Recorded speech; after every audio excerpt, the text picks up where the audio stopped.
자, 용부가 용렬한 여자. 용부라고 하는데, 용부가에 대해서 개념학습 빨리 할게요. 용부가는 조선 후기 가사거든.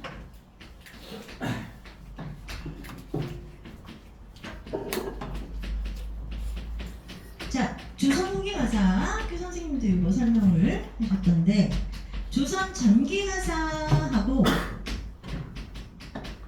우리 후기 가사는 좀 차이가 있어요. 전기 가사에서 여러분들이 배웠던 가사가 뭐가 있지? 상춘곡, 그죠? 그리고 숙민곡도 그래, 삼인곡도 그렇고. 그러면은 조선 전기 가사에서는, 전기에는 주로 우리 유학자들, 양반 유학자들이 가사 작품을 많이 창작했는데, 그게 유학자들이 좋아하는 게 뭐지? 관념이야. 관념, 이념, 관념, 춤이라든지 뭐 자연 속에서의 어떤 무욕이라든지 어떤 관념이라고 추상적인 거죠. 조선 전기에 이런 것들로 주로 제재를 삼았어. 노래 시조도 그렇고 가사도 그렇고 유학자들이. 자, 그러다가 조선 중기 후기로 넘어오면서 우리 시대가 바뀌잖아. 17세기, 18세기, 19세기 뭐 산업혁명도 일어나고 시민혁명도 일어나면서 조선사회도 그 경고했던 신분제가 흔들리기 시작하죠. 그리고 신흥 상인계층들, 상공인, 그런 사람들이 돈을 벌어서 요즘으로 말하면 재벌들이 양반 족보도 사고, 그래서 이제는 돈이 중요한 사회로 넘어가기 시작해요. 그러면서 그 경고했던 어떤 봉건제, 가부장제, 신분제, 그런 것들이 흔들리고, 이 관념이 아니라 정말 사실적인 거, 그리고 비판적인 의식이 쌓이기 시작했죠. 그치? 이때는 중세고 중세의 어떤 뭐라고 할까요?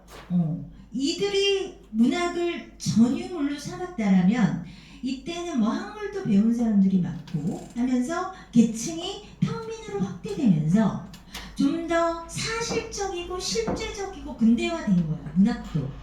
그리고 잘못된 것들에 대한 비판과 풍자, 그것을 제재로 하고 주제로 하는 작품들이 많이 쓰여졌죠. 그래서 요 용부가도 풍자 가사예요. 풍자 가사.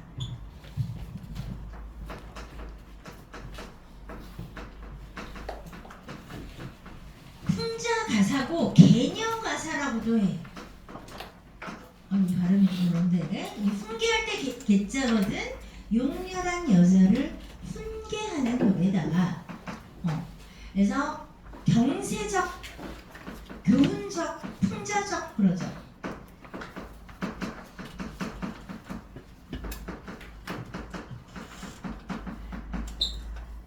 자, 그래서 요 사실적이고 무엇을 비판 풍자하고 있는지를 여러분들이 캐치를 해내셔야 되고, 또 풍자라고 하면 뭐냐면 그냥 비판하는 게 아닙니다. 풍자는 뭐죠? 풍자는 돌려서 비판하는 거야. 돌려서 비판하려면 비유를 통해서 비판하거나 다른 이야기를 만들어서 비판하거나 그러는 거죠. 아니면 웃기면서 비판하거나 재밌는 유머를 썼는데 비판하고 있거나, 이런 게 풍자란 말이야. 그래서 여러 가지 풍자의 요소들, 표현상 특징, 그렇게 하면 되고, 지금 이제 뭐 해석 중심으로 해라, 해석. 그래서 22쪽, 23쪽에 보시면 여러분들 까만색 글씨가 원문이고, 그 다음에 그 아래 주황색 글씨 있죠? 주황색 글씨. 자, 그게 이제 해석이에요. 해석 보시면서 따라오세요. 그러니까 자, 흉복이 이제 사음보 연속체잖아. 가사니까, 그치?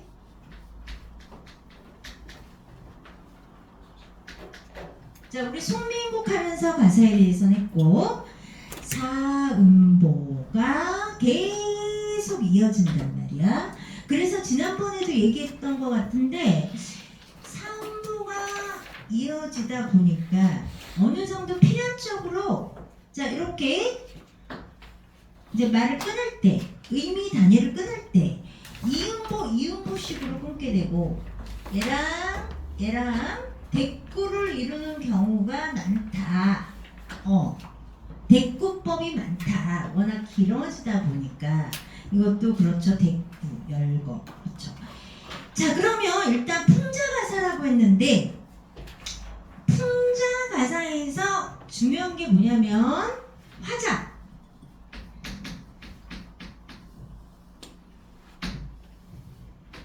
자 화자가 어떤 시적 대상 여기서는 용부지. 용부를 지금 풍자하고 있는 거잖아. 그러니까 화자는 풍자의 주체가 되죠. 주체가 되고 대상은 풍자의 대상이 되는 거야. 자 그럼 이 풍자의 대상이면은 과연 어떤 면을 풍자하고 있는지 보셔야 되고 시험에 나올 만한 포인트. 또 이 풍자 주체의 화자의 말하는 방식 이게 또 시험에 잘 나와요. 풍자 어떤 식으로 풍자하고 있는지 그 표현법 그게 잘 나옵니다. 자, 보겠습니다. 처음에 흉보기도 싫다마는 저 부인의 모양 보소 이렇게 되죠. 3부죠. 저 부인 내놓쳐봐. 저 부인. 자, 이 용부 용녀란 여자 첫 번째 저 여인이라고 나오죠. 저 여인. 이렇게 보는데 지금 말투가 뭐냐면 모양 보소 그랬어. 뭐뭐 보소. 마치 관객들 누군가가 있는데 그 사람들한테 얘기해주는 방식으로 되어 있죠. 이게 뭐냐면 여러분들 판소리 알죠? 판소리 창자 소리꾼이라고 하잖아. 판소리 창자의 말투라고 해서 판소리 사설체라고 해. 그러니까 화자가 약간 판소리에서의 창자 같은 역할을 해요. 소리꾼 같은 역할을 해. 그럼 판소리를 여러분들이 한 번만 이해를 하시면 이게 싹 다 이해돼요. 판소리 본 적 있는 사람 TV에서 본 적 있죠? 그럼 잘 생각을 해보시면 판소리를 하는 이렇게 막 갓 쓰고 나온 도포 입고 나와서 막 구체들 막 하면서 이게 1인극을 하는 거거든. 이 사람이 홍보도 됐다 놀부도 됐다 홍보 마누라도 됐다 말싸움도 됐다 다 해. 그리고 평도 하고 대사도 하고 뭐 논평도 하고 다 좀 하여튼 뭐 잘 보세요. 그냥 이렇게 하시고 요 옆에 뭐가 있지? 요 옆에 어떤 사람이 이렇게 앉아서 장구 치고 있잖아요. 장구. 그러면서 추임새 넣고 있죠. 얼쑤 뭐 이렇게. 자, 좋다 이렇게. 그러면은 막 얘기하고 있는데 이것이 판소리로 공연됐을 때는 이 앞에 사람들이 있었어요. 관객이 있다고 관객. 그러니까 판소리라는 것이 하나의 1인 극이거든. 1인 극이야. 그러면 이 판소리 창자가 관객을 보면서 얘기하는 거야. 관객을 보면서. 그렇기 때문에 말이 이렇게 나오는 거예요. 이런 것이 가사나 사설시조 이런 쪽에 많이 쓰였어요. 저 말투가, 판소리의 말투가. 그래서 판소리 사설체라고 하는 거야. 판소리에서 이야기를 풀어갈 때의 그런 문체랑 비슷하다. 즉 여기서의 화자는 판소리에서 노래 부르는 창자, 소리꾼과 비슷한 위치다 그런 거예요. 그럼 여기서 보세요. 자, 관객한테 예를 들어서 홍보전을 해. 홍보전을 했을 때 놀부를 막 비아냥거리고 거기 탕가노리들 아전들을 막 비아냥거리고 풍자하잖아. 그러면 이 서술자가 풍자의 대상이 따로 있잖아요. 풍자의 대상이 따로 있죠.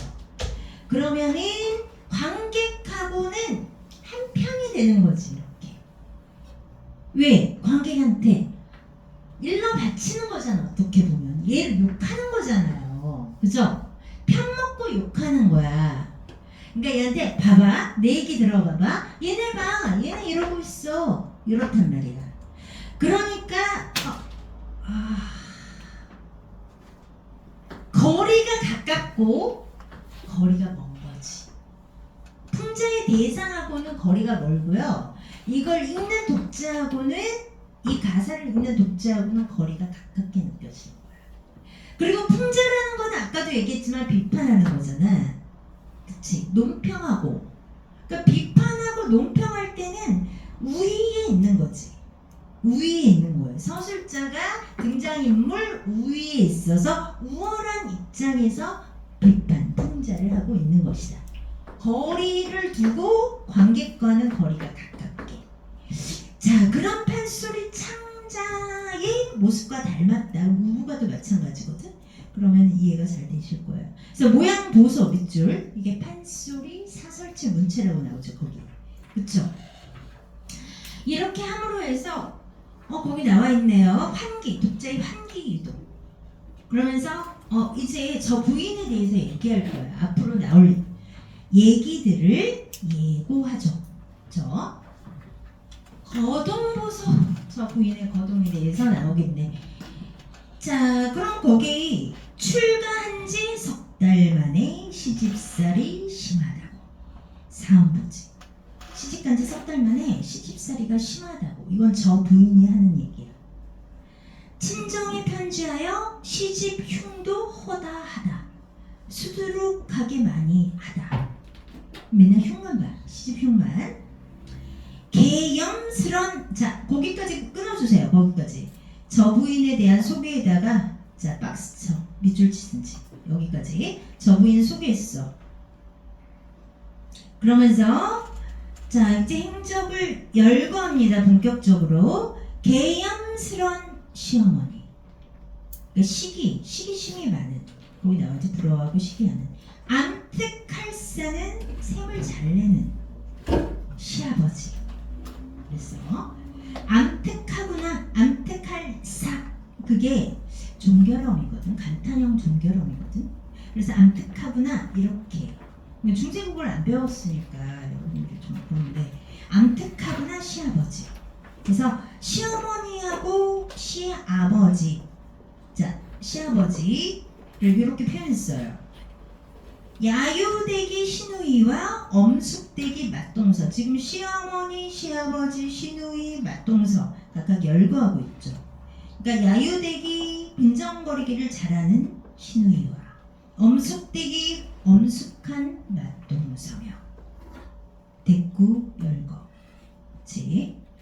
그 다음에 요악한 아우동서 밑줄 쳐봐. 요악하되 대상에다가 밑줄, 지금 설명 대사에다가 아주 요사스럽고 악한 거.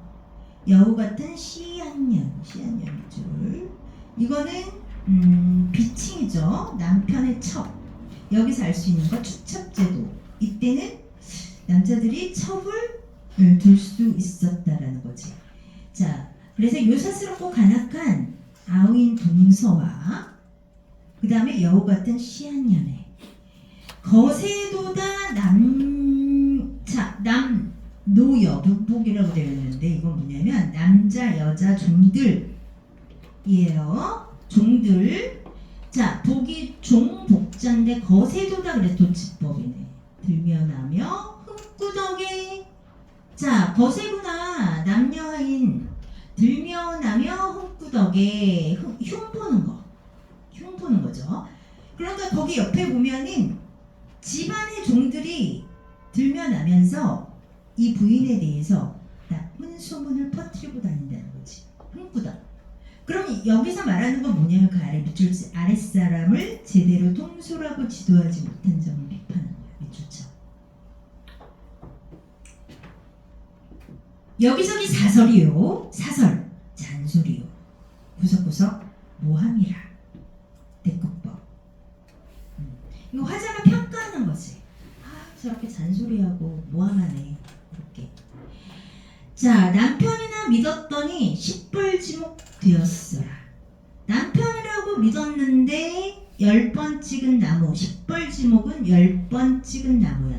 10번 찍은 나무는 결국 10번 찍어서 넘어갔다는 뜻이거든. 여기서는 무슨 뜻이 깔려 있냐면 10번 찍어서 가족 편을 들게 됐다는 얘기야. 가족들의 등살에 가족, 시댁 식구들 편을 들게 되었다는 거지. 남편 하나 믿고 있었는데, 즉 믿었던 남편마저도 자기 편을 더 이상 들어주지 않는다. 그래서 시집살이 못하겠네. 쭉 앞에 내용, 시댁 식구들 쫙 열거하고 남녀노복 남편까지, 자 상황에 대해서 설명하면서 시집살이 못하겠네. 간수병을 먹으려고 간수를 먹으려 하면 이거는 이제 자살 시도야. 죽는 약. 치마 쓰고 내닫기와 보찜 싸고 도망지래. 열거. 치마를 쓰고 내닫기 뛰어내리기. 자살 시도 했다라는 얘기. 열거. 오락가락 못 견디어 여승이나 따라갈까. 그래서 이 시댁 생활에 견디지를 못해서 스님이나 따라갈까 했는데, 들구경을 하여 볼까, 나물이나 뜯어볼까, 아니면 들구경할까, 나물이나 뜯어볼까, 산에 가서 이렇게 얘기했어. 자, 이거는 의문형 어미의 반복이죠. 이렇게 할까, 이렇게 할까. 이거 서리법은 아닙니다. 의문형 어미의 반복. 그러면서 결국은 긴 장죽이 번님이요. 의미가 긴 장이 길 장자잖아. 긴 담배 때 장죽. 번님이요. 그 다음에 문복하기 소일이요. 긴 담뱃대를 벗삼고. 문복이 점치기야. 점치기. 소일은 뭐냐면 킬링타임. 시간 보내는 거. 그러니까 긴 담뱃대 그냥 담배 뻐끔 피면서 점치면서 뭐 타로, 요즘으로 말하면 타로점 같은 거 치면서 그냥 시간 보내고, 겉으로 서름이요 속으로 딴 생각이 밑줄자. 여기가 바로 이 용부의 인간성이 잘 보이는 부분이죠. 이런 걸 우리 한자성어로 뭐라 그래. 거기도 나와 있지만 겉과 속이 다른 여자. 표리부동이죠. 표리부동. 구밀복동. 양두구육. 겉과 속이 다른 걸 얘기하는 거죠. 그래서 막 서름이 있는 것처럼 하지만 속으로는 딴 생각하고 있어. 즉 여기, 자 이거는 유기적으로 보시면 앞에 맥락을 보면은 시집 얘기를 쫙 그렇게 썰을 푼 게 이제 시집에서 벗어나려고 하는 거지. 자, 반본대. 이거는 뭐냐면 화장이야. 화장. 단장. 이를 삼고 털 뽑기가 세월이요. 얼굴 단장으로 이를 삼고 털 뽑기로 시간을 보낸다. 이건 뭐냐면 이제 몸을 꾸미는 거야. 얼굴이랑 치장을 하는 거지. 시부모가 걱정하면 꾸짖으면 말대답을 풍덩풍덩. 음성상징어. 자, 이런 것도 판소리 사설지에 보면 많이 나옵니다. 풍덩풍덩. 그러니까 시부모 알기를 우습게 아는 거죠. 공경심이 전혀 없어. 남편이 걱정하면 뒤중구려 만넉수. 자, 뒤중구려 이거는 삐뚤어졌다는 뜻이고, 만넉수 지지 않고 대꾸하는 거. 맞적수라고 하죠. 자, 지금부터는 이제 행시를 구체적으로 쫙 열거하는 거죠. 그래서 남편하고는 맞대꾸하고, 삐뚤어지게 맞대꾸하고, 들고 나니 초롱꾼. 요거 가르쳐봐. 들고, 초롱을 들고 나면 초롱꾼이 된다. 초롱을 들고 나면 초롱꾼이 된다라는 말이 있어요. 이건 뭐냐면 사람은 어떤 일이든지 다 할 수 있다. 그런 뜻이거든. 그러니까 들고 나면 초롱꾼의 팔자나 고쳐볼까. 이건 뭐냐면 진짜 뭐 초롱꾼이 되겠다는, 초롱꾼이 됐다는 얘기가 아니라, 뭐 진짜 내가 어떤 일이고 다 하면 될 텐데 팔자나 고쳐볼까? 이게 중요한 거지. 팔자나 고쳐볼까? 이러면서 양반자랑 모두 하며, 여기 밑줄 쫙 쳐보세요. 색주가나 해볼까? 그러면서 이 용부가 양반자랑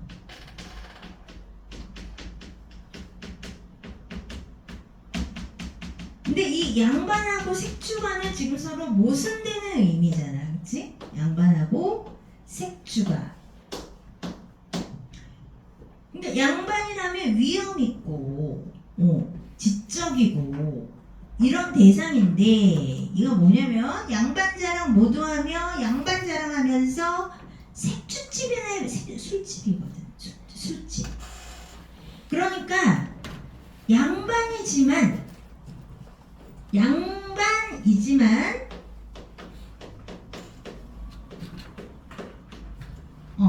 색주가가 되어볼까 이렇게 해서 굉장히 천박하다 이렇게 보시면 돼요. 천박하다 색주가. 그러니까 표리부동한 거지. 겉과 속이 다른 거야. 그럼 이거 뒤집어서 얘기해 보면 문학이라는 건 보편성을 갖고 창작하는 거잖아. 여기서 이런 용부가 많았다는 얘기죠. 그치? 겉과 속이 다른 위선적인 표리부동한 용부 여인이 많았다는 거야. 겉으로는 양반인 척하면서 어때? 속으로는 요즘 허벅지가는 진짜 내숭덩이. 그리고 천박한 행위는 다 하는 그런 거. 그런 양반의 허위. 자, 그런 것들을 풍자하고 있다라고 여기 밑줄 거기도 나와 있네요. 풍자 효과의 극대화 쫙. 이거 과장이라고 했는데 뭐 그렇게 볼 수도 있고요. 거기서 중요한 건 그거죠. 양반이지만 천박한 행위를 하는 걸 얘기하고 이게 풍자다.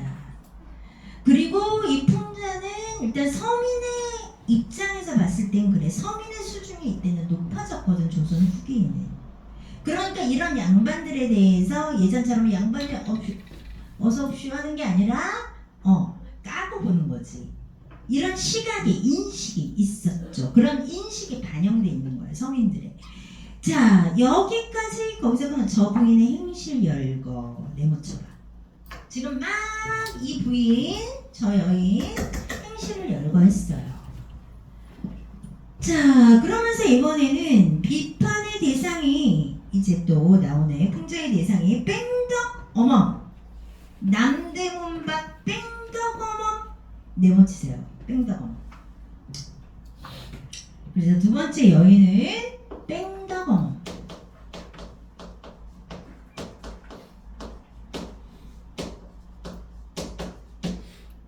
뺑덕 어멈 네모쳐 풍자의 대상 두 번째. 자, 배워서 천성이 그러한가 이렇게 해요. 천성에 대해서 나오겠네요. 배워서 저러한가 본데 없이 자랐구나. 영탄법인데 배워서 집안 분위기가 자 저런가 아니면 못 배워서 저런가 그 얘기야. 근데 이게 인물을 이제 소개하는데 보면은 둘 다 까는 거야. 배우고도 저래? 아니면 못 배워서 저래? 이런 거지. 그래서 여기저기 무릎 맞춤 싸움질로 세월이요. 천성이 뭐냐면 맨날 싸움질이야. 무릎 맞춤은 뭐냐면 거기서 보면 양자 사이의 말이 서로 다를 때 삼자 앞에서 대질해서 변론하는 거라고 하죠. 그런 게 뭐냐면 이리저리 쌈박질만 하는 거야. 싸움질로 세월이요. 싸움질 밑줄 쳐봐. 나가면은 말전주 이간질하는 거. 이쪽 말을 저쪽이 전해서 이간질하는 거. 들어오면은 음식 공론, 음식에 대해서 타박하는 거. 음식. 자, 이거 표현수사법 뭐죠? 열거면서 대꾸. 나가면은 말전주, 들면서 음식 공론. 대꾸법. 그리고 열거. 자, 조상은 젖혀놓고 불공하기 위협이라. 여기 괄호 쳐져 있지만 같이 괄호 쳐보세요. 밑줄 치거나. 조상은 안중에도 없고 젖혀놓고는 안중에도 없고 불공하기 위협이라. 위협, 생업으로 삼았다는 얘기야. 불공을. 그럼 뭐냐면 불교에 대한 거잖아요. 조선은 유교 국가였잖아. 그쵸? 그런데 이 여인은 조상을 모시지 않고, 즉 유교적인 이념은 없어. 관념이 없어. 유교 관념이 없고 불교를 믿어. 그리고 자, 무당, 소경, 푸닥거리, 소경, 봉사, 푸닥거리. 무당 불러놓고 또 소경이 푸닥거리. 소경이 또 봉사가 푸닥거리를 많이 했거든. 의복까지 다 내주고 나가고 내주고 이렇게 얘기했어. 자, 이거는 그러면 여기서 밑줄을 쫙 여기까지 치시면 자, 이 여인의 가치관에 대해서 지금 풍자하고 있거든요. 이 여인의 가치관이 어때? 뺑덕어미가 무당 좋아하고 불교 좋아해. 그러니까 비판의 대상이 되는 거야. 유교 국가에서. 자, 남편 모양 돌짝시면 게다가 거기 밑줄 쳐 돌짝시면 이게 판소리 사설치지. 보자면 삽살개 뒷다리라 삽살개 뒷다리처럼 초라하단 얘기야.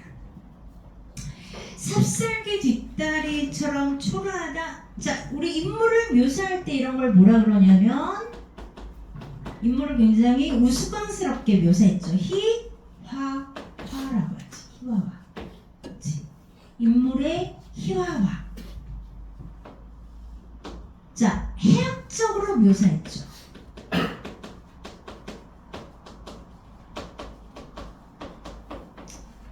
근데 이거는 자, 이 부분에서는 진짜 재미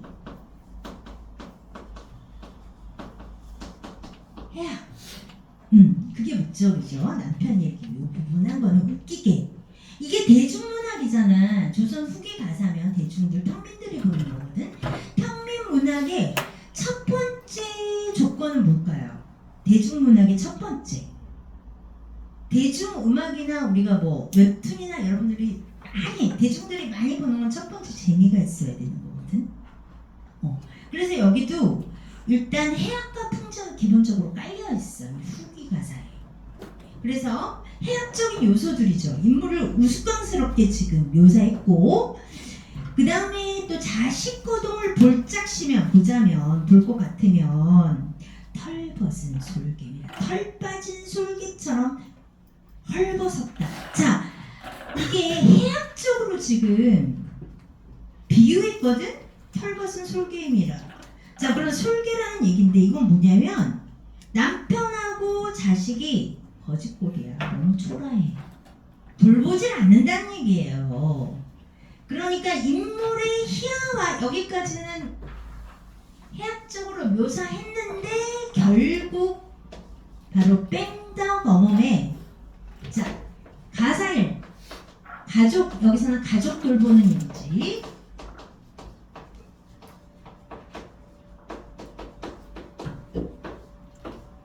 를 하지 않는다는 거죠. 그쵸? 자, 그걸 풍자하고 있죠. 그쵸? 자, 그래서 쭉 열거하면서 보시면 엿장수, 떡장수는 아이 핑계 거르지 않고 아이 핑계로 다 불러. 아이에게 사준다는 핑계로 아이 핑계로 누가 먹어? 내가 먹어. 이기적이지. 물레앞 시아 아픔. 시야 거기 나오네요. 목화에 씨를 빼는 기부라고. 선하품 기지개라. 이건 뭐냐면 물레질하는 거에서는 물레질해서 뭐하지? 일하는 거잖아. 노동하는 거잖아.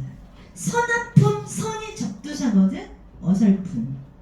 하품 그냥 흥미 없는 일을 할 때 하는 행동 있잖아요. 자, 이건 뭐냐? 일하기 싫어하는 이 게으른 성품을 비판한 거지. 자, 그러면서 게으른 데다가 이 이야기칙 소일에 소설, 여기서 이야기칙은 소설이에요. 소설. 통속 소설 같은 거. 소일은 킬링타임. 시간 보내는 거. 그리고 또 뭘 읽냐면 밑줄 쳐봐. 음담패설. 요기로다. 요기는 뭐 요자스러운 기운, 여기 조금 먹음 이런 뜻이 있다고 했잖아. 그래서 음담패설로 역시 시간을 보낸다. 취한다. 그런 얘기야. 아주 음탕한 얘기. 19금 그런 걸 봤다는 얘기지. 이를 삼는다. 음담패설. 거기 주황색 글씨체가 해석이에요. 그러니까 까만색 글씨 보고 주황색 글씨 보고 이렇게 해석 보시면서 보세요. 그러면서 이 집 저 집 이간질로 모함 잡고 똥 먹이며 이 집 저 집 이간질 시키고 남을 모함하고 똥 먹인다는 거는 골탕을 먹이고 이렇게 의역하면 되겠어. 자, 인물초인 떨려나기. 대조박이 되겠구나. 구나 영탄법. 자, 인물초인 떨려나기라고 했는데 이거는 외관남자를 끌어들였다가 쫓겨나기라고 나와있죠. 그래서 이번에는 이 핑덕어몽이 과감하게 외관남자를 불러들여. 택조박이 되겠구나. 쪽박 차는 신세. 거짓골이 됐다는 거지. 이거 되게 과감하죠. 그러면서 세가는 줄어지고 살림은 줄어지고 살림이 망해. 재산이 없어져. 걱정만 늘어나네. 대꾸대조네. 줄어지고 늘어가네. 그래서 대꾸대조. 자, 대비적인 어휘, 대조적인 어휘를 사용했다. 뺑덕어멈의 가세가 점점 기울었다라는 얘기지. 온갖 부도덕한 악행들을 저지르고 온갖 상스럽고 부도덕한 일을 저지르고 결국은 집안 가세까지 이렇게 줄어들게 만들었어. 치마는 짧아가고 허리통이 길어간다. 대꾸대조. 짧아가고 길어간다. 치마가 짧아지니까 허리통이 길게 나오겠죠. 그쵸? 치마가 짧아가고 치마가 인과관계는 아니고 이건 뭐냐면 노출증. 지금 이 삥덕어멈이 좀 남자도 불러들이고 막 이러잖아. 그래서 치마는 짧아가고 허리통은 길어간다. 총이 뭐냐면 집신에서 앞쪽에 양편짝으로 박은 난다체 올 이렇게 돼 있네. 총이 없는 헌 집신에 그러니까 제대로 갖춰서 신지도 않고 신발을 어린 자식 들쳐 업고 그러니까 신발 막 구겨 신고 애를 들쳐 업고 어디 가냐면 혼인, 장사. 혼인은 결혼집, 장사는 상갓집. 집집마다 음식 추심이 뭐냐면 받아내는 거예요. 받아내는 거. 음식을 받아내. 그러니까 결혼하는 집 가서도 음식 주세요. 애들 얻고. 즉 애들을 빌미로 동양지를 하는 거지. 그러니까 애를 얻고 있으니까 불쌍하니까 줄 거 아니야. 그치? 그러니까 자기가 일해서 정당하게 벌어서 아이들을 먹이고 입힐 생각은 하지 않고 게으르게 일은 하지 않고 애를 들쳐업고 다니면서 동양질 한다라는 얘기지. 자, 그렇게 해서 보니까 꾼 양식, 빌려온 양식 거울러라 거의 되었다. 한번 곡회하여보자. 거기서 곡회가 친구끼리 모여서 즐겁게 술을 마시는 일 이렇게 되어 있어요. 한번 모임 갖자 이 얘기야. 야, 양식 떨어졌네? 모임 갖자.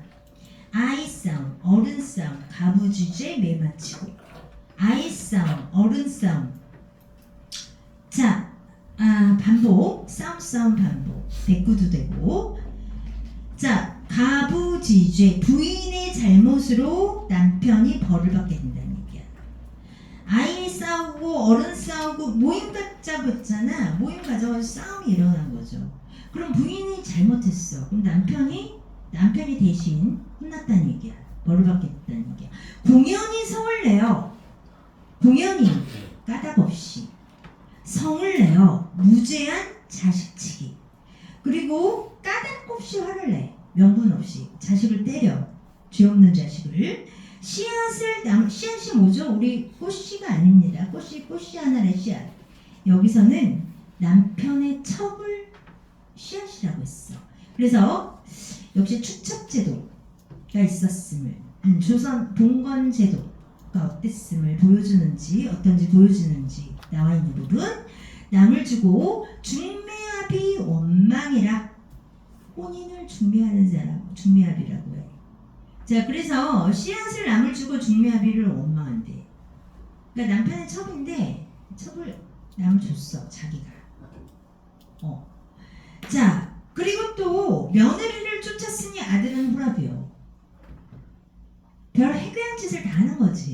며느리 쫓아버리고 자기 아들을 호라비로 만든 거야.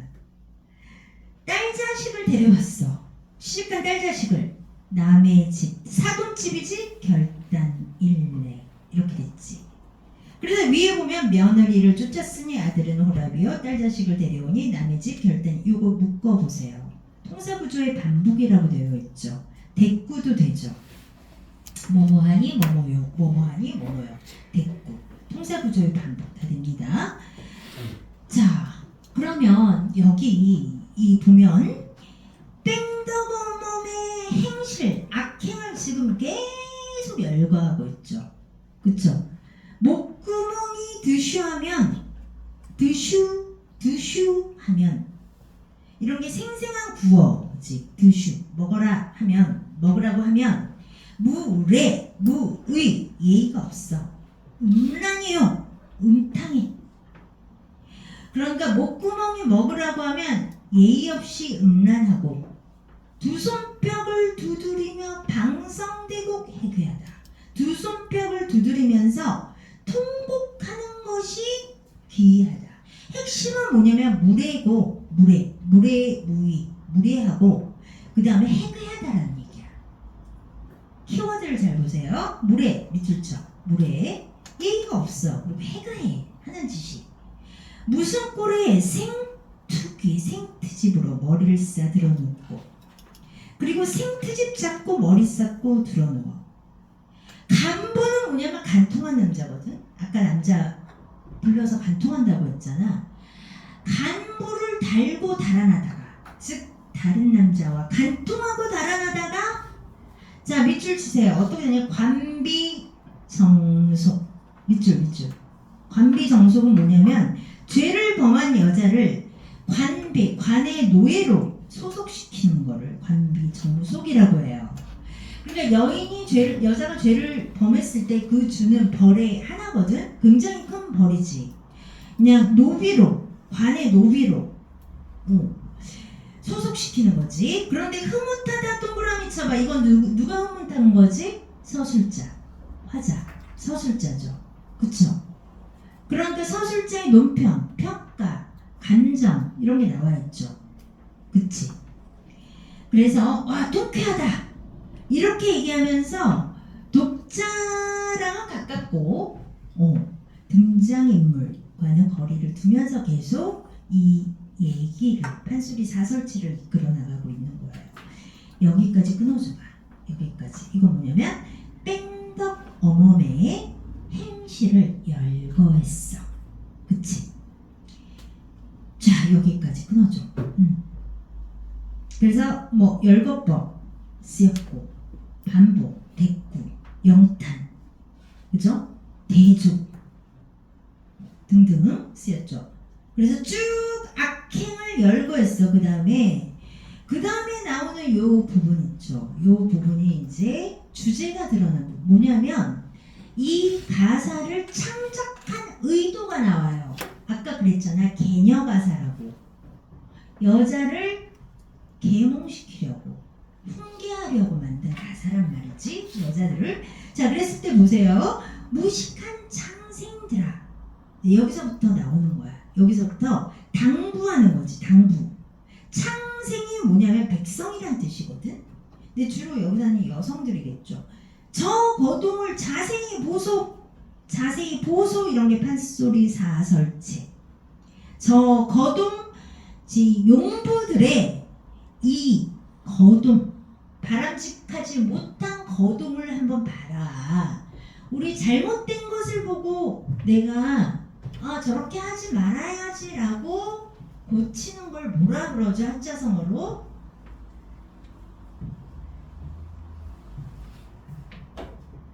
그러니까 착한 일하는 걸 보고 와 나도 저런 사람처럼 돼야지.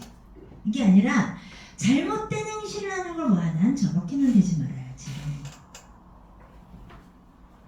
와 쟤는 정말 난 쟤처럼은 살지 말아야지. 저런 인간은 되지 말아야지.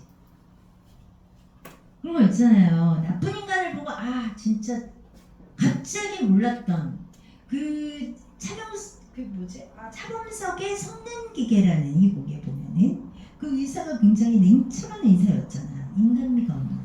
근데 자기보다 더 인간미가 없는 인간을 보니까 뭐지? 인간미가 살아났어. 와, 저 인간처럼 살면 안 되지. 반면교사지. 그러니까 저 여인, 저 부인하고 지금 땡더고모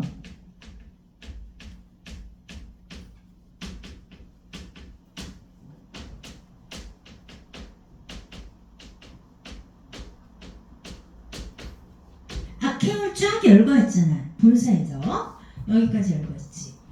자, 이렇게 보고 이렇게 하지 말아야지 라는 거지. 이거는 안 되지. 경계의 대상인 거지. 조심해야 될 것들. 그죠? 그래서 경세가라고도 하고 아까 말했듯이 개녀가사라고도 하는 거지. 교훈을 준다는 거야. 교훈. 세상에 교훈을 주는 거. 경세가. 경계, 이런 건 경계해. 이런 거 하면 안 돼 라는 거지. 자, 그런 줄 알았거든. 고칠 개자 힘을 쓰고 잘못된 행동을 알았으면 고치는 데 힘을 써. 이거 한자성어로 또 뭐라 그러지? 잘못된 것을 고쳐서 바른 것을 개과 천선이라고 하죠. 잘못된 것을 고쳐서 바람직한 쪽으로 가는 거. 개과 천선해야지. 그러면서 옳은 줄로 알기왕이면 알았다면 행하기를 위주하소. 행하기를 으뜸으로 해라. 실천을 해. 그 얘기야. 알았으면 실천해. 아무리 용렬하나 졸렬하고 변변하지 못하지만 그름, 옳음, 모를 순간 마지막 밑줄 쳐봐. 이건 서리법이죠. 안다는 얘기지. 옳고 그름을 안다는 얘기지. 옳고 그름을 안다는 얘기이기 때문에 이거는 옳은 일에 힘쓰고 그른 일을 멀리하라는 당부로 끝나죠. 그렇죠? 마지막 부분은. 자, 그래서 부분 특징 정리 한번 볼게요.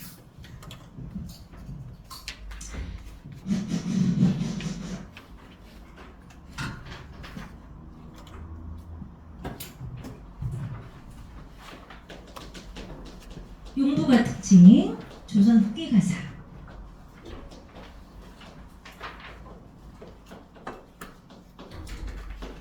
조선 후기 가사의 특징이 있다. 자, 보면 작가 미상이야. 작가 미상이면 우리 보통 양반들이 쓰면은 작가 자기 이름 남기는데 이거는 평민, 중인계층일 것이다. 자, 평민의 입장에서 본 게 있을 거예요. 그죠? 그래서 조선 후기 가사는 일단 작가 미상으로서 굉장히 사실성 그리고 풍자성 같이단 말이지. 그럼 이 사실성이 뭐냐? 사실성은 자, 관념 이념 이런 게 아니라 우리의 실생활, 현실 이런 거에 맞닿아 있다는 거야. 이 노래의 제재가.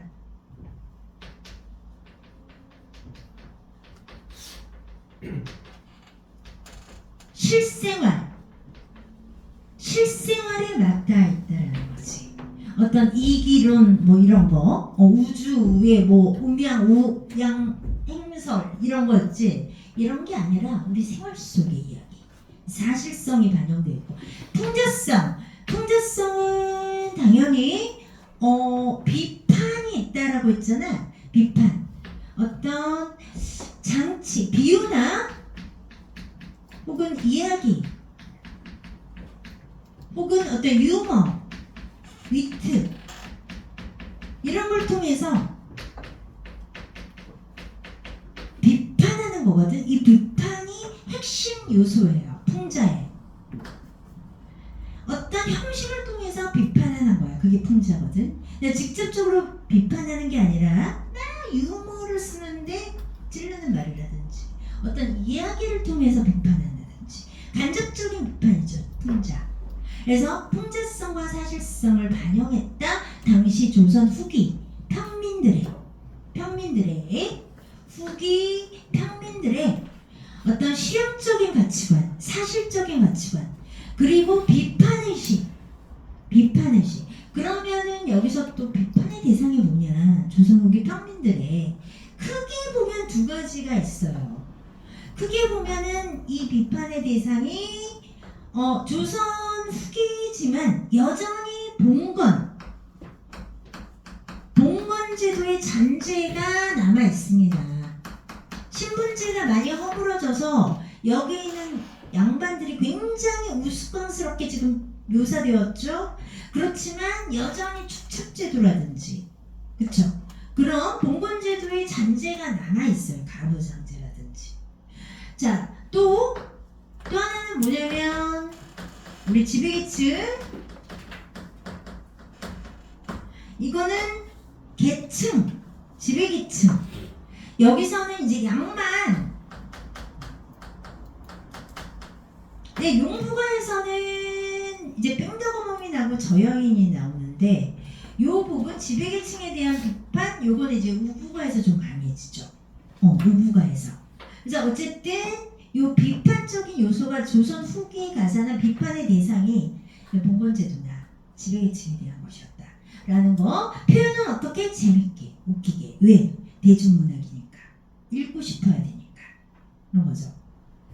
자, 그래서 요거 조선 후기 가사, 그 다음에 표현상 특징.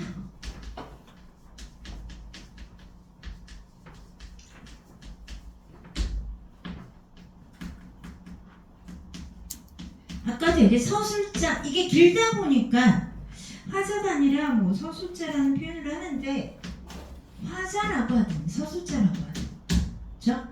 자, 이 서술자가 풍자의 주체가 되어서 풍자의 대상이 되는 두 여인을 바라보고 있죠. 그렇죠? 그러면 풍자의 주체니까, 자, 풍자의 대상하고는 거리가 있어야 돼. 거리가 있어야지 욕하기 편하지. 객관적이고, 그치? 비교적 어떤 거리를 유지하면서 욕하는 게, 그러면 그 욕을 같이 듣고 있는 독자하고는 거리가 가까운 거지. 그치? 요거는 이제 거리두기.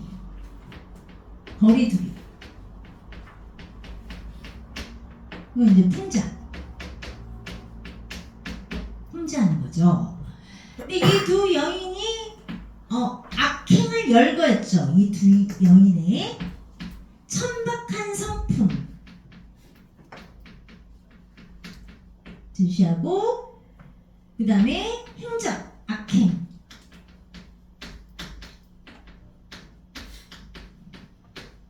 그렇죠? 그래서 이 풍자의 방법을 보면은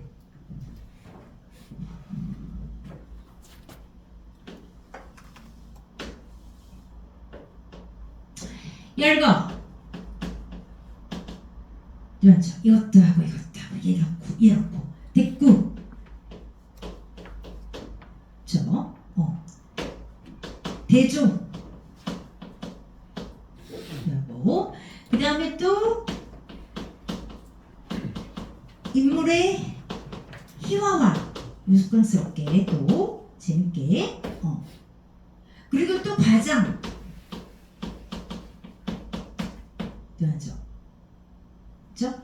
그리고 서술자의 논평, 개입, 논평도 있어. 화자든 서술자든 학교 선생님 쓰신 대로. 자, 직접 자기가 개입해서 이러니까 속 시원하다, 통쾌하다, 과장, 열거, 대꾸, 대조, 또 인물의 희화와 뭐 음성상징어 등등등.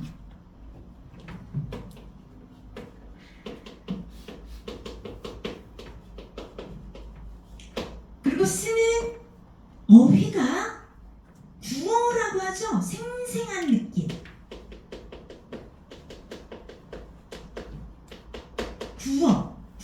구자, 우리가 흔히 쓰는 대화체 그런 걸 써서 생생한 느낌을 주고 있다. 자, 이런 것들, 이런 표현성 특징을 통해서 지금 이 풍자의 대상, 풍자의 대상인 두 여인을 풍자하는 풍자의 주체가. 그래서 아까도 얘기했지만 이 풍자의 주체는 서술 판소리의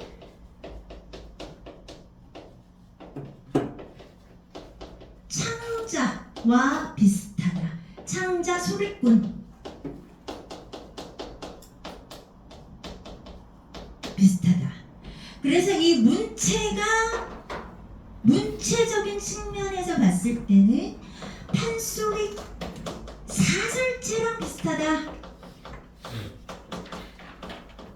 뭐뭐 보소, 뭐뭐 볼짝시면, 이런 것도 있죠. 이게 판소리 창자가 직접 쓰는 사설체란 말이야. 그래서 판소리 사설체, 풍자, 목적은 뭐야? 풍자라는 거죠. 자, 그래서 요게 이제 표현성 특징, 요거 서술자와 풍자의 주체와 풍자의 대상. 그 다음에 요 표현성의 특징 그러면서 썼고요. 그 다음에 구성을 보면, 자, 두 여인에 대한 행적,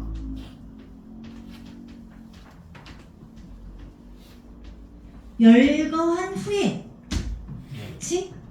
열거한 후에 끝부분에서 뭘 했죠? 끝부분에서 교훈. 그러니까 백성들에 대한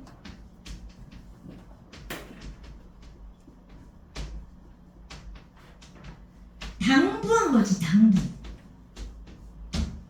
이걸 봐. 그러니까 이렇게 살아. 옳고 그름 판단할 수 있잖아. 이렇게 살아. 이렇게 얘기한 거지. 경계해라. 그래서 악행을 경계하고 옳음을 실천해라.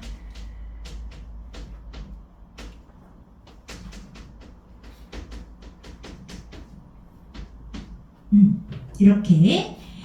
자, 결국 여기가 이제 이러이러한 나쁜 거는 경계하지만 이게 의도인 거지. 창작 의도죠.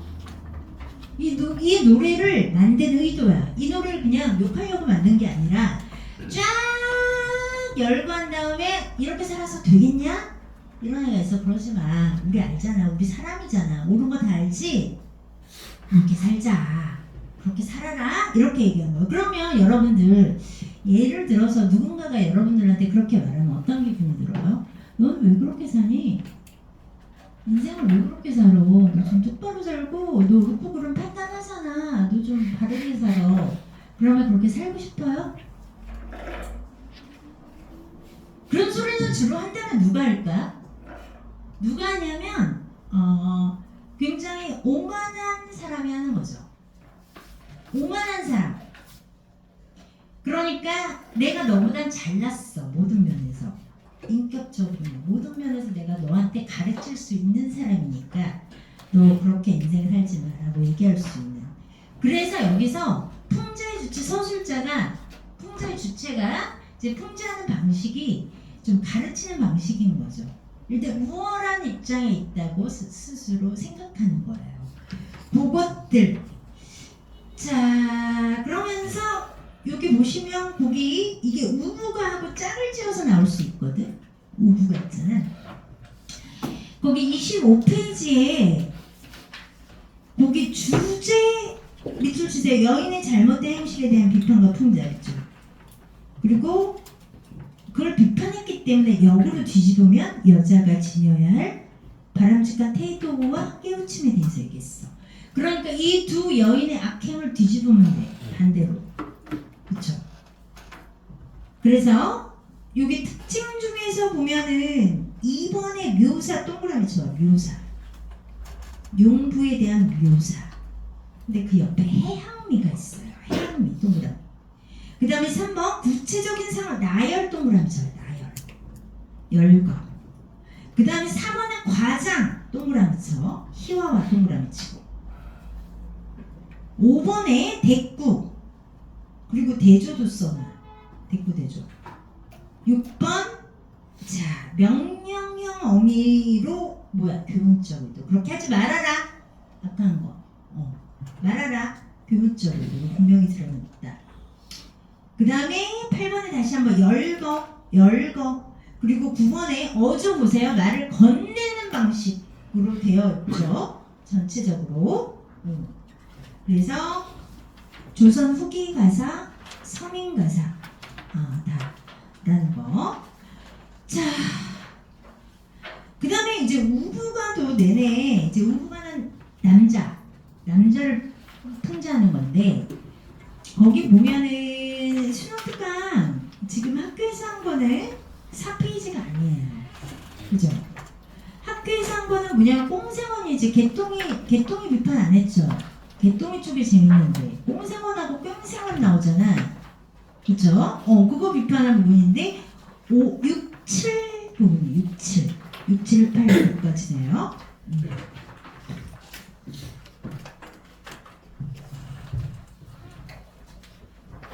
우부가 끝내기는 좀 힘들겠는데 학교에서 했으니까 문제는 일단 해당하는 문제는 많이는 풀 거 없고, 진짜 우부가는 내용 독해하고 서술상 표현상 특징 그리고 목적 그 정도 정리 확실하게 하시면 됩니다.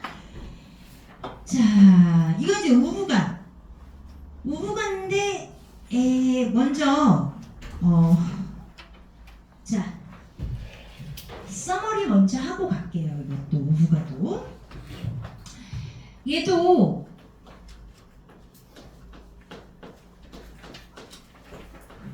용부만 있었겠어? 우부도 있었겠죠. 근데 이 우부가 서술자라고 하면, 자, 여기서 세 남자가 나오죠. 세 남자 3가 나와.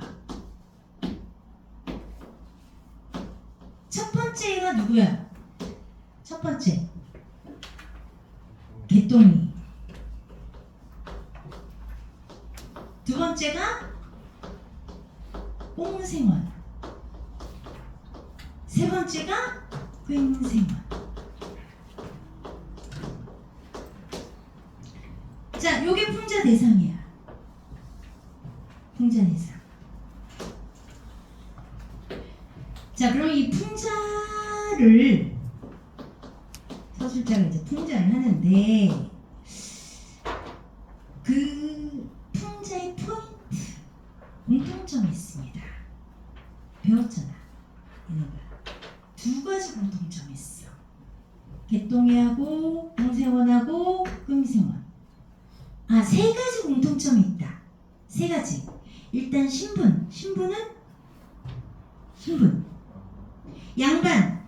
양반인데 지위가 얘가 그나마 높고 그 다음 층위를 나누자면 이렇게 돼요.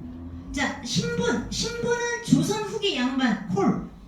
그 다음에 얘네 악행을 써머리 해보자면 두 가지로 나눌 수가 있어요.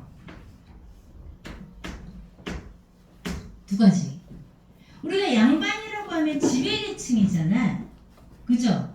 지배계층이고 걔네들이 보는 유교 경전을 봐보세요. 온갖 좋은 말, 도덕적인 말 다 나와 있어요. 도덕이나 윤리를 굉장히 안주하는 게 유교잖아. 그런데 얘네 세 명은 누구보다도 도덕적으로 타락해 있어. 그쵸? 도덕적 타락. 자, 그리고 또 하나 있어요. 도덕적으로 타락하면서 이것까지도 문제야. 최악이지, 최악. 도덕적으로 타락한 것도 심각한데 양반이라면 갖고 있어야 될 어떤 지배계층으로서의 어떤 부와 지위와 그런 것들이 없어. 그러니까 원래 없었던 게 아니라 얘네가 경제적으로 너무나 무능해서 폐가 넘치는 거야.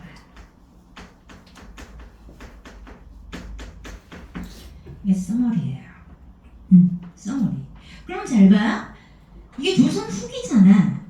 조선 후기 때 우리가 양반들이 개똥이, 꽁생원, 꽹생원 같은 양반들이 많았단 말이야.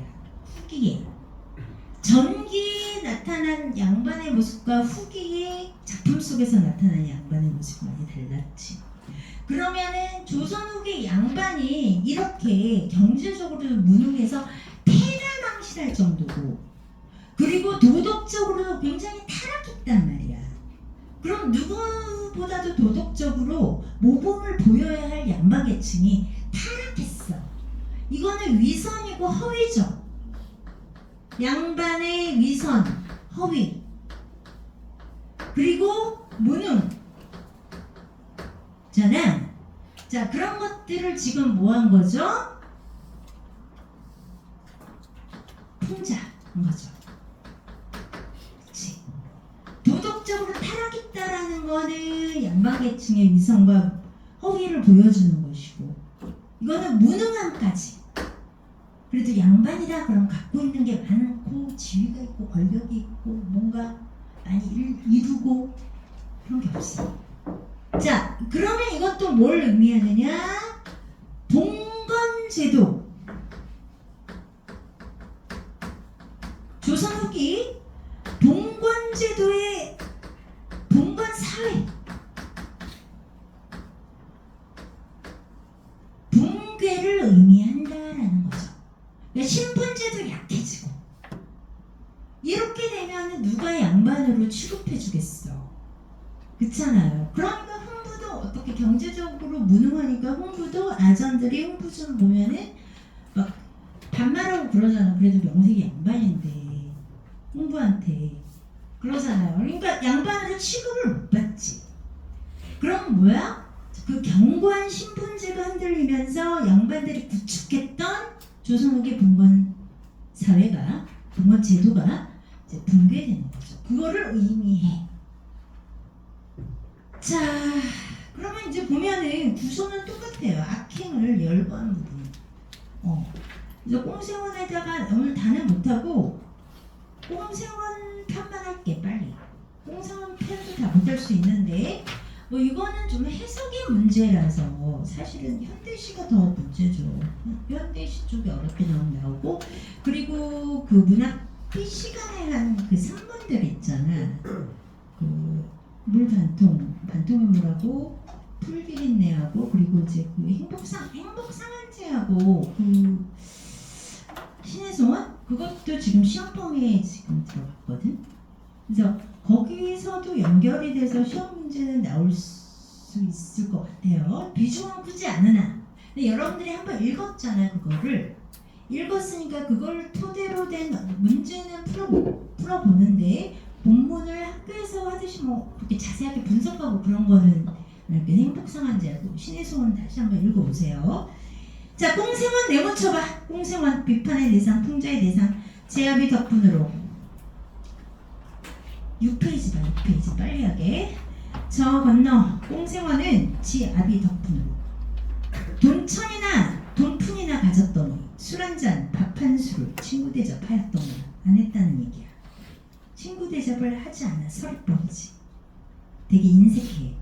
주제넘게 아는 채로 음양 술수 탐혼하여. 음양 술수 이거 점치는 거지. 기흉하복 점치는 걸 탐혼.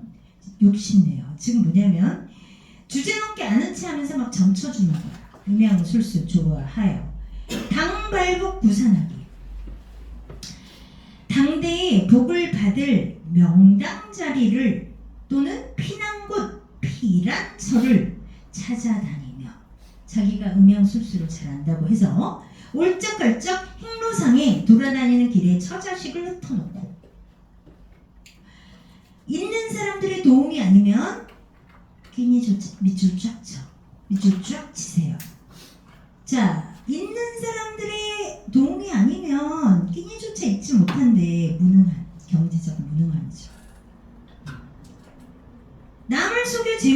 차지하려 해도 비도덕성.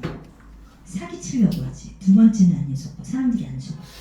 공납, 범용, 국고를 허락없이 마음대로 쓰는 것, 이런 범용, 함부로 쓰는 것. 그랬어. 하자 하니 일갓집에 부자가 없어. 친척 중에 부자가 없어. 이건 뭐냐? 도덕적으로 이미 타락한 거야. 도덕성이 없어.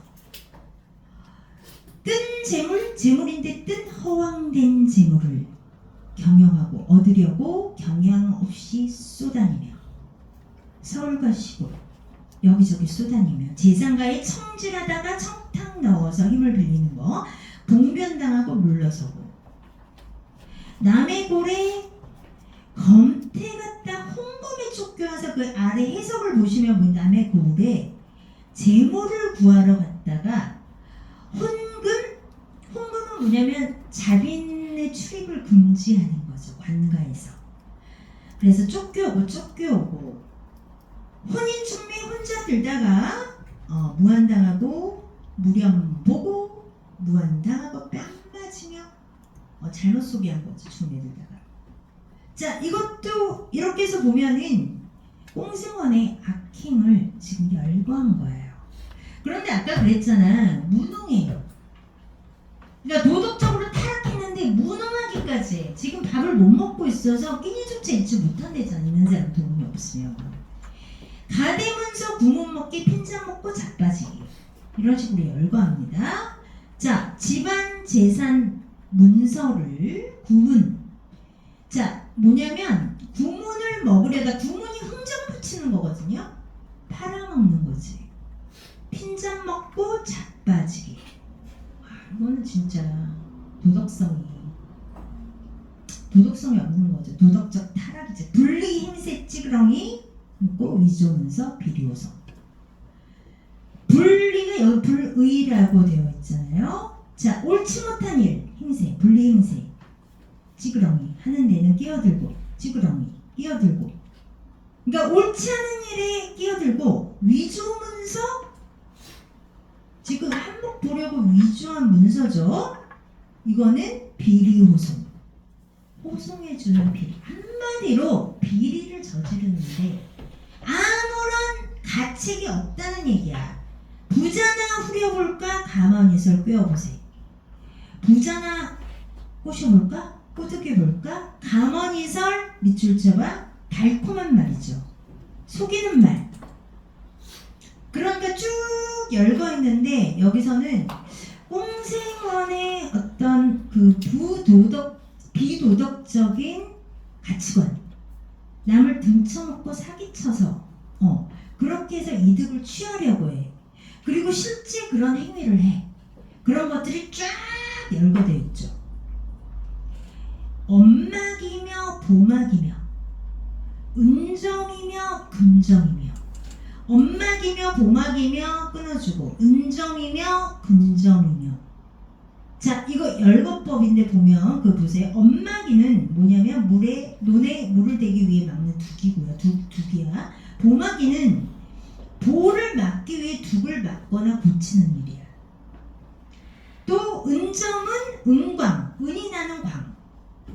금정은 금이 나는 광산이야.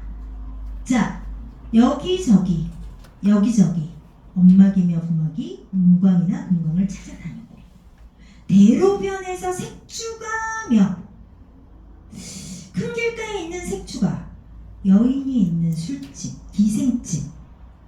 그러니까 도덕적으로 타락한 거죠. 양반이 아니야. 노름판, 노름도 해. 푼돈 대기. 푼돈, 노름판에서 왜 개평 뜯는다는 말 들어본 적 있어요? 거기서 앉아가지고 훈수 두면서 푼돈을 뜯는 거야. 그러니까 양반으로 쌀 수 없는 비도덕적이고 졸렬하고 찌질하고, 요즘으로 말하면 아주 짜치는 행위들이지. 이게 개평이나 뜯고 앉았고, 그러면서 남북총의 투장애로 중매쟁이, 인물초인, 아까도 나오지. 인물초인, 사람을 끌어오는 거 하야 볼까. 산진매, 수진매, 이거는 그 날아다니는 매 있죠. 새야 새. 사냥질로 놀러 갈 때 사냥해. 대종손 양반 가문에 자기가 대종손이라고 자랑을 해. 산소나 팔아볼까? 그러면서 하는 생각이 하는 말이 산소짜리나 팔아볼까? 그러면서 혼인 핑계 어린 딸은 100년짜리 되었구나. 시집 보낸다라고 혼인 핑계, 시집 보낸다라는 핑계로 어린 딸을 100년짜리 되었다. 어린 딸이 100년이 팔아버렸다는 얘기야. 최악이지, 최악. 자기 딸까지 팔아버렸어. 자, 그러면서 안악이 누구겠어? 꽁생원의 아내, 친정살이. 자식들은 고생살이, 대꾸법. 그죠? 통사구조의 반복이라고도 나와있고 대꾸라고 나와있고 여기서 밑줄 쫙 쳐. 아까 나왔잖아. 경제적으로 무능력해, 무책임해. 일가의 눈이 희고 일가 친척들이 눈이 희고 눈을 흘기고 친구의 손가락질, 모든 사람이 다 비난하는 거야. 꽁생원은 부지 거쳐 나가더니 알 수 없는 거처에 나가더니 소문이나 들어볼까. 어디론가 나가더니 소문이나 들어볼까. 집 나간 거죠. 집 나간 거야. 그래서 여기서 이제 꽁생원 지금 개똥이는 생략됐잖아. 꽁생원 파트 보면은 이거 도덕적으로 정말 타락했고 여기서 보이는 가족들을 건사하지 않아요. 무책임해, 무능해. 무책임 무능함에 도덕적으로는 그 타락의 끝을 찍었어. 자기 딸까지 100년이 팔았잖아. 그치? 그러니까 좀 과장이죠. 과장이 섞였습니다. 그러니까 어쨌든 이 두 가지 포인트. 그리고 이제 두 번째가 꽁생원인데, 자 그럼 이렇게 합시다. 일단은 용부가 우부가 그러니까 손미인곡은 이거보다는 여러분들이 좀 자세히 하셔야 돼요. 아시겠죠? 손미인곡은 그 중간중간 시험에 나올 만한 포인트들 알려줬잖아. 그치? 표현상 특징 그리고 독해 잘하시고 용부가하고 우부가는 대체적으로 이렇게 악행을 열거했고 그 다음에 표현상 특징이 이런 게 쓰였다, 이런 효과를 줬다, 구조가 이렇다, 이런 특징들을 정확하게 정리하시면 문제를 풀 수 있게끔 나왔다고 합니다. 자, 그럼 이번 주에 그러면 얘기하면 여러분들 국어가 첫날이에요, 그쵸? 그리고 단축 수업 하죠. 보통 보면 단축 수업을 했으니까 1시 반까지 직전은 다음 주 토요일은 뭐 할 거냐면 다음 주 수업은 진도가 지금 남은 게 조금 이제 박수 소리하고 반통의 물하고 이거 있는데 1시간 안에 끝낼 거고요. 진도는 그 다음에 정말 중요한 게 압박 테스트를 들어갈 거거든. 압박 테스트가 뭐냐면 상문고 기출 문제 유형으로 분석해 볼 거예요. 지금 문제풀이를 너무 못했기 때문에 진도 계속 나가는 거고 굉장히 중요하고 그때까지는 여러분들이 진도 나갔지 학교에서도 나가잖아 다. 그러니까 진도 부분에 대한 개념이 된 거는 문제를 푸시고요. 그 다음에 토요일하고 첫날이잖아 국어가. 첫날 그 뒤에 과목은 하지 마세요 지금. 그 뒤에 금토일 이후에 보는 건 시간이 있잖아. 금토일이 그치? 국어하고 수학이 먼저 보나? 국어 목요일이 국어, 금요일이 뭐지? 영어. 아 그래? 와 수가는 뒤로 쫙 밀었네. 그러면 일단은 지금 국어 첫날 거를 하셔야 돼요. 첫날 거 아시겠죠? 개념 끝나고 지금 2주차 이거 문제 끝나고 풀고 그 다음에 다음 주에는 진도가 마무리되면서 이제 우리 실전 파이널 실전 파이널로 들어가기 때문에 개념을 계속 충실히 열심히 하시고 지금 약간씩 좀 애매한 부분을 선생님한테 질문해서 좀 확실하게 선생님한테 질문 많이 하세요. 특히 박주현 선생님한테 질문에 대한 답 잘해주잖아요. 그러면서 시험에 나올 거 안 나올 게 분명해지거든. 국어 하셔야 됩니다. 알겠죠? 이번 주간은 국어예요. 국어 이제 미루지 말고 열심히 합시다. 알겠죠? 그 다음 시간에는 좀 일찍 오셔서